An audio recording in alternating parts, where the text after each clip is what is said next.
Happy Saturday, everybody. Meteorologist Hunter Forrest here. Welcome to Hurricane Hub Live, where we track everything that's going on in the tropics at 8 o'clock every single day. And unfortunately, we do have a hurricane we're watching out in the Caribbean Sea. We have Hurricane Melissa, which has been growing super strong. Just over the last couple of hours, that has become much more organized as we've gone throughout the afternoon and now into the evening. And you're seeing this more symmetrical storm compared to what we were seeing the last couple of days, where it was more asymmetrical. The storms were more off towards the east from the center of circulation, but now the center of circulation has a lot of thunderstorms wrapped around it. So that's a sign that it is starting to strengthen. It's also it's much more organized. It's getting its act together, and we're starting to see the outer bands making their way into the island of Jamaica,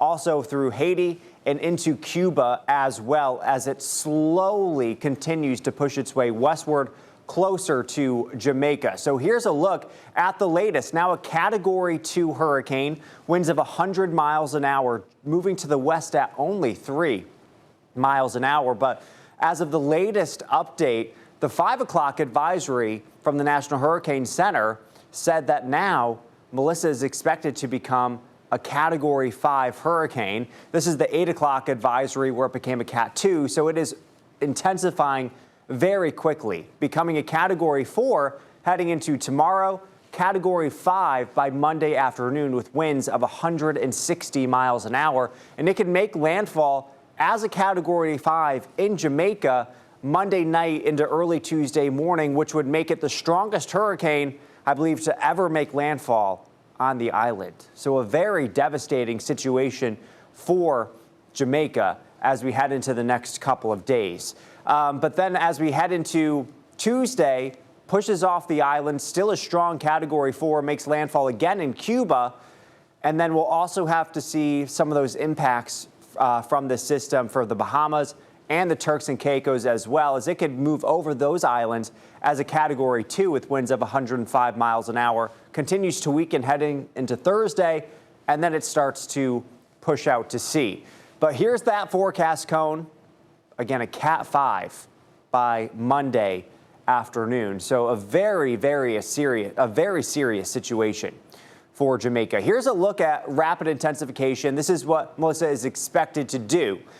Go at least increase at least 35 mile per hour in wind speed within 24 hours. And we've already seen that pretty much happen today. It started at 70 miles an hour. Now it's up to 100 miles per hour. So once it goes to 105, it is rapidly intensified. And it'll do it again tomorrow as well. 1 in 3 storms undergo rapid intensification. Most Category 4 or 5 storms see rapid intensification, which is exactly what's going to happen with Melissa. Here's a look at the alerts out there right now. We have hurricane warnings in effect for the whole island of Jamaica, tropical storm warnings up for Haiti with a hurricane watch, and then we have hurricane watches up for the eastern half of Cuba. So, of course, they're going to be seeing those effects heading into Wednesday from Melissa. Here's a look at the spaghetti models for Melissa.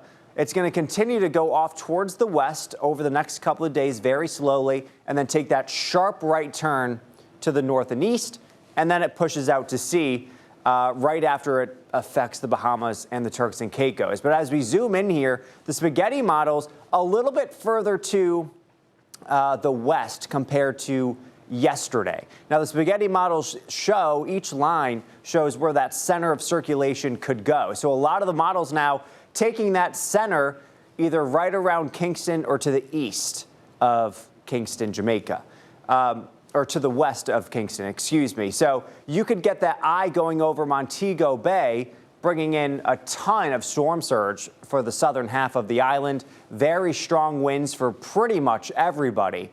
So just kind of a worst case scenario, unfortunately, for this situation. As we take a look at the futurecast over the next couple of days, so this is tomorrow afternoon, Sunday afternoon, starting to see those rain bands pushing into the eastern half of the island.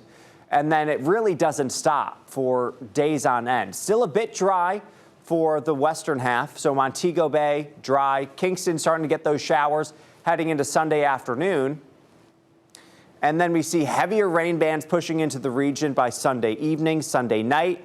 And then the bulk of the island now under heavy rainfall early Monday morning, lasting into Monday afternoon. Here's Monday at close to 7 o'clock in the morning, starting to see that eye getting closer to Jamaica. Heavy rain indicated here in those reds and dark reds and purples. And then it stays like that heading into Monday afternoon. Hours and hours of heavy rain. Here's that eye starting to approach. This one brings in a bit early for landfall. This is the graph model heading into late Monday afternoon. Here we are at 6:30. It's made landfall on the western half of the island, bringing a ton of storm surge for Kingston. A lot of really gusty winds. Of course, the strongest winds are near that center of circulation. So you're not going to be seeing Category 5 wind speeds throughout the entire island. Those are just going to be concentrated along the center, along the eye. So if you are right in the eye wall, that's where you're going to be seeing those Category 5 winds. But the whole island is going to be seeing hurricane force winds, just not up to Category 5 strength, luckily. But some people, unfortunately, will be seeing those wind speeds. So it's been raining. Here it is Monday, 6:30. It's been raining, pouring all day, extreme winds. Even by the time we get into early Tuesday morning, still seeing extreme heavy rainfall.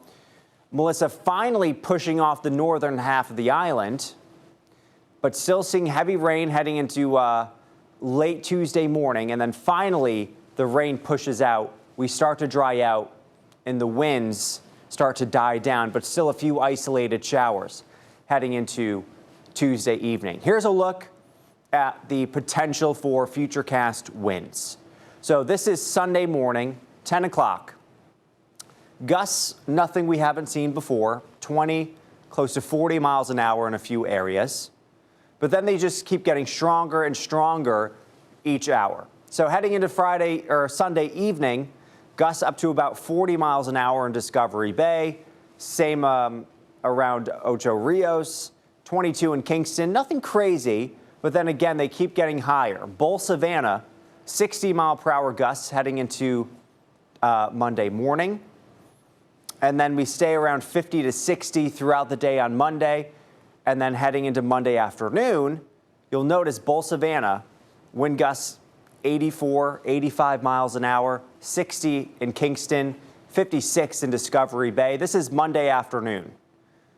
And then 2 o'clock comes around, 3 o'clock. It may not happen exactly like this, but it gives you an idea. 106 mile-per-hour gusts in Bull Savannah, 89 in Manville, 58 in Kingston, Discovery Bay, 63. And then we get into the later half of the afternoon, 116 mile-per-hour gusts in Bull Savannah, 106 in Manville, close to 70 in Kingston, 61 in Discovery Bay, 72 mile-per-hour gusts here in Montego Bay. And then we stay at over 100 mile-per-hour gusts for Black River, for Manville, for Bull Savannah, Maypen, 74 mile-per-hour gusts. So for hours on end, you're seeing gusts well over 100 miles an hour. That could cause extreme damage and extensive power outages. Here we are getting into 5:30. Still, Black River, 115 mile-per-hour gusts. 66 in Kingston, 54 in Discovery Bay, 77 in Montego Bay, 60 in Discovery Bay by 6:30. And then still, by 8 o'clock Monday night, 100-plus mile-per-hour gusts still for Black River, Bull Savannah, Manville, Maypen, Kingston around 67 mile-per-hour gusts, getting up to the 70 mile-per-hour range heading into Monday evening and Monday night. And then by the time we get into early Tuesday morning, this is midnight, Kingston getting up to 87 mile-per-hour gusts, 84 in Menville, 81 in Bull Savannah, 69 in Montego Bay. And it continues to stay in the 70, 80 mile-per-hour range for this region heading into Tuesday morning, early Tuesday morning. Ocho Rios, 100 mile-per-hour gusts possible early Tuesday morning. And then by the time we get to 10, 11 o'clock, we start to see these gusts coming down and the wind speeds start to drop as Melissa starts to pull away, but still will be breezy heading into Tuesday afternoon. But that's after hours and hours and hours of 100+ mile per hour gusts. Here's a look at the European model heading into the next couple of days. This is Monday, still not made landfall yet, but still seeing those hurricane force winds from Melissa. There's Kingston right here. Kingston definitely getting in on some of that storm surge. I've seen reports where we could see 5 to 10+ feet of storm surge. So if you're 6 feet tall and you're standing at the beach, the water is going to be over you. So that's why if you're near the ocean, you're near the shore, you have to evacuate, go as far inland as you can. But also you have to watch out for landslides as well in the mountainous regions. So it's a really tough situation to pick and choose where the best place would be to take shelter. But luckily there are a lot of shelters on this island. Here we are heading into Monday afternoon and Monday evening, starting to see landfall early Tuesday morning here with the European model. Very strong winds, could possibly be a Category 5. And then by the time we get into Tuesday afternoon and Tuesday evening, pushing to the north and the east, bringing very heavy rain to the island. And then by the time we get into late Tuesday, another landfall possible for eastern Cuba. Pushes over, maintains its strength heading into Wednesday. So the Turks and Caicos in the Bahamas are also going to have to watch this system, because if it maintains its strength, Cat 3 possibly heading into Wednesday, they're also going to see some major effects from this storm as well, with very strong winds, storm surge, and flooding. So that's Cockburn Town, well over there for the Turks and Caicos. So the Turks and the Bahamas also, again, going to have to watch this system. And then it pushes out to sea heading into the day on Thursday and Friday. Here's a look at the futurecast winds with the Euro. So the last futurecast winds we were looking at was with the graph model. This is with the European model, which is what we just saw with that futurecast of the storm making landfall and then pushing over towards Cuba. So by Sunday afternoon, gusts 30 to 40, 45 miles an hour. So it's breezy throughout the day on Sunday. And as we get into Monday, gusts 40 to 50 miles an hour. And then by the time we get into the afternoon, we start to see those gusts coming up and up and up. So here's Monday, 3 o'clock in the afternoon. Bull Savannah, 127 mile per hour gusts. So the one thing to note between the futurecast winds with the graph and the Euro, this area here seeing the highest gusts. So that gives you, a little bit more confidence that this area here could be seeing the strongest winds from the storm. So that's Manville, Bull Savannah, Black River. 127 mile per hour gusts heading into Monday afternoon. 108 in Manville, 70 in Kingston. Port Maria, 56, 61 in Discovery Bay, 92 again in Black River, Albertown, 55. Heading into Monday evening, hours still of 100+ mile per hour gusts in this region. 102 in Bull Savannah, 87 in Albertown, 82 in Cambridge, 66 in Kingston, 54 in Morant Bay. And then here we go at 9 o'clock, still seeing wind gusts over 90 miles an hour. 84 in Montego Bay, 60 to 70 around Ocho Rios and Discovery Bay, 67 in Kingston. And do you see this, the counterclockwise spin here with this hurricane? Because of that, this is where you're getting, again, that storm surge. It's pushing all of this water into these coves, into these bays, and that's where you get that really high storm surge, which also is an extremely dangerous situation. Here are at 10, 11 o'clock at night, 70 to 90+ mile an hour wind gusts still pretty much through the whole island. And then we get into early Tuesday morning. The storm shifts further up towards the north, so the stronger winds go with it. So here's Discovery Bay, Ocho Rios, Port Maria. You guys now are seeing wind gusts over 100 miles an hour.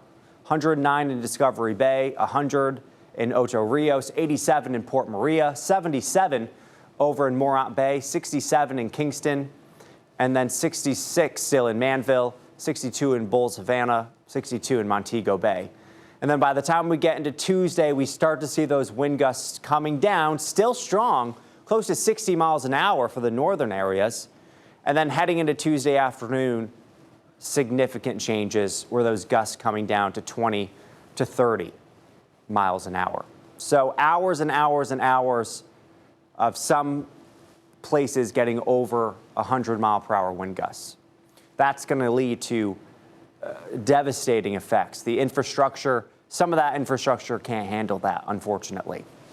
No infrastructure can handle that, no matter how strong it is.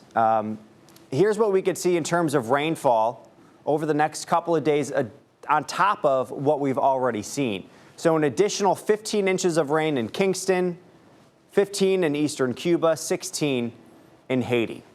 So the yellow area is seeing the most rain over the next couple of days. But you'll notice Montego Bay, not a whole lot. The heaviest of rain looking to stay on the east side of Jamaica, where they have the highest peak, unfortunately, too. The highest peak in Jamaica is right around 7,400 feet. It's a mountainous region. That's why you're going to be seeing a lot of these landslides and that orographic lift, which helps squeezes out much more water from these storms. So that causes all of that water to rush down the mountainside, loosens up the soil, causes landslides. That rushes down into the valleys, that floods the rivers. So it is just a terrible situation. And then you have storm surge on top of that, along with 100+ mile-an-hour winds. So all of it is just a very scary situation, which is why it's so important to have a plan over the next couple of days. I wanted to show a key message from the National Hurricane Center. I know a lot of you guys that are watching, or at least that were watching on YouTube, were from Jamaica. I was reading some of the YouTube comments, so I just wanted to say that we're hoping for the best for you guys. We're praying for you guys. We want you guys to make sure you have a plan and that you have as much information as possible as the storm makes its way into your area. This is the key message from the National Hurricane Center that gives you an idea of what to expect. A multi-day period of damaging winds and heavy rainfall is expected to begin tonight, causing catastrophic and life-threatening flash flooding and numerous landslides. Extensive infrastructure damage, long-duration power and communication outages, and potentially prolonged isolation of communities is likely. A life-threatening storm surge is also likely along portions of the southern coast early next week, so Monday into Tuesday. That's from the National Hurricane Center. So this kind of squeezes in everything that I was talking about for the last almost 20 minutes into just a little paragraph to really show you, what is likely to happen over the coming days.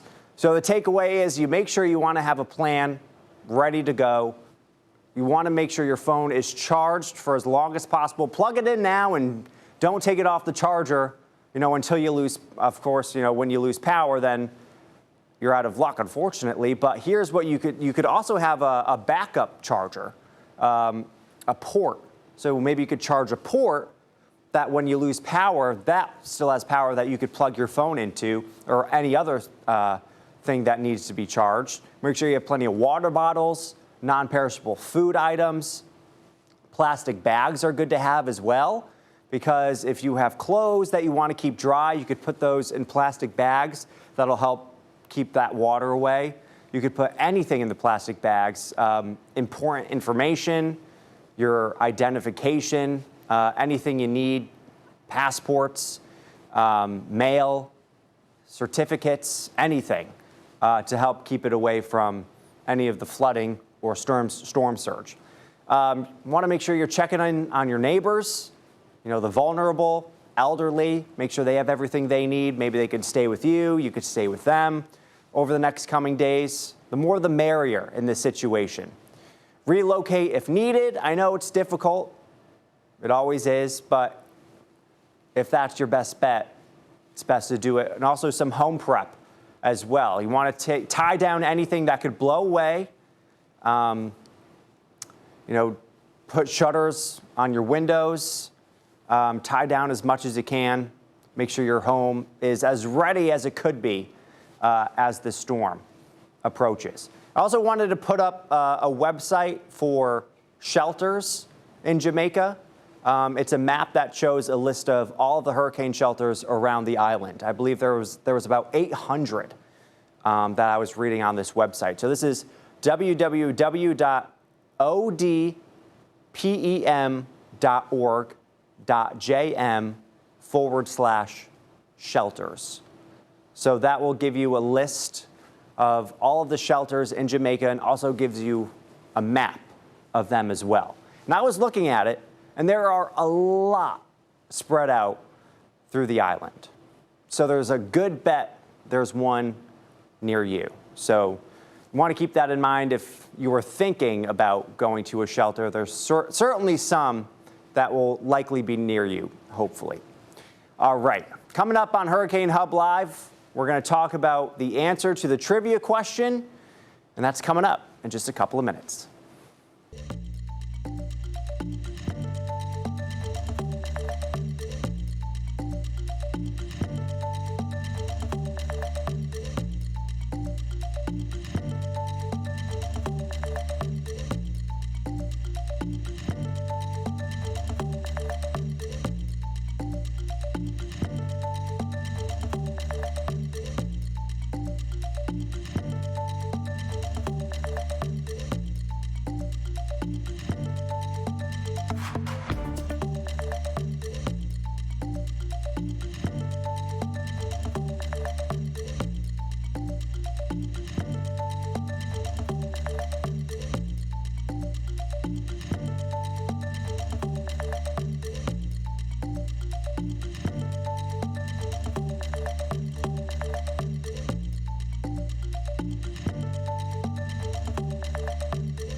Well, welcome back to Hurricane Hub Live. Here is the trivia question that we were asking yesterday. That was, which hurricane was the first to be recorded on satellite? Was it A, Hurricane Esther, B, Hurricane Bob, C, Hurricane Andrea, or D, Hurricane Grace? Drum roll, that was Hurricane Esther. That was back in 1961. The first time a hurricane was recorded on satellite. Well, I appreciate you guys joining me tonight. We'll be back here again tomorrow at 8 o'clock, and through the rest of the hurricane season, we'll be here every day at 8 for Hurricane Hub Live. I appreciate you joining me, and I hope you enjoy the rest of your evening.